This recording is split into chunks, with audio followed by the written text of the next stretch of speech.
अब खबर यूपी के जनपद फिरोजाबाद से है, जहां फिरोजाबाद में लंपी वायरस के पैर पसारने का मामला सामने आया है। जनवरी में हुई वायरस की पुष्टि वैक्सीनेशन शुरू। यूपी के फिरोजाबाद जिले में पशुओं में लंपी वायरस का प्रकोप देखने को मिल रहा है, जिसे देखते हुए प्रशासन भी अलर्ट मोड पर है। गौवंश को इस प्रकोप से बचाने के लिए पशु विभाग की टीम लगातार गांव-गांव जाकर सर्वे कर रही है।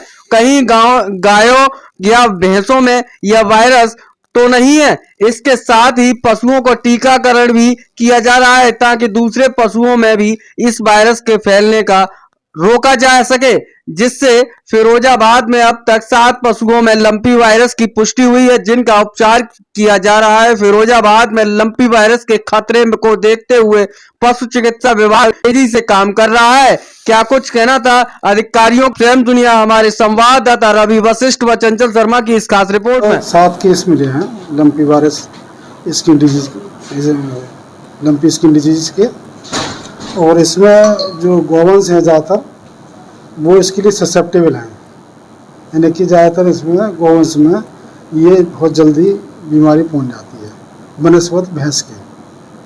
असल में ये जो है पॉक्स फैमिली का वायरस है, और इसमें शरीर पे छोटी छोटी गांठें बन जाती हैं, और गांठें इतनी ज़्यादा होती हैं कि धीरे धीरे करते करते उसकी जो कहना चाहिए गर्दन से लेके नीचे दोनों पैरों के बीच में गांठें बन जाती हैं। तेज़ बुखार आता है, 104 से 105 बुखार रहता है उसके शरीर में, और जो गांठें होती हैं बहुत दर्द होता है उसमें, और उसकी वजह से वो गौवंश काफ़ी परेशान होता है। और ये एक वायरस है, तो इसके लिए कोई इस तरह का कोई ट्रीटमेंट जो एंटीबायोटिक या इस तरह का कोई काम नहीं करती इसमें केवल वही दवाई दी जा सकती है जो उसको एक तरह से ताकत बनाए रखे, उसके शरीर में इम्यूनिटी बढ़ाए उसकी, जिससे रोग से लड़ने की उसमें ताकत आए। तो यही एक उसका मतलब जब हो जाती है तो यही प्रक्रिया है। और रोकथाम के लिए इसके लिए हमारे पास वैक्सीन है, गॉट पॉक्स की वैक्सीन है, उसको हम स्वस्थ पशुओं में लगवा रहे हैं। जहाँ केस हो जाता है, जहाँ कोई अगर ऐसा बीमार पशु मिलता है, उसके 500 मीटर, उस गांव के 500 मीटर बाहर कि 5 किलोमीटर के एरिया में जितने भी गांव होते हैं रेडियस में, गोलाई में, उसमें हम वैक्सीनेशन कार्य करा रहे हैं इस समय, जिससे कि वो बीमारी और पशुओं में और गाँव में ना।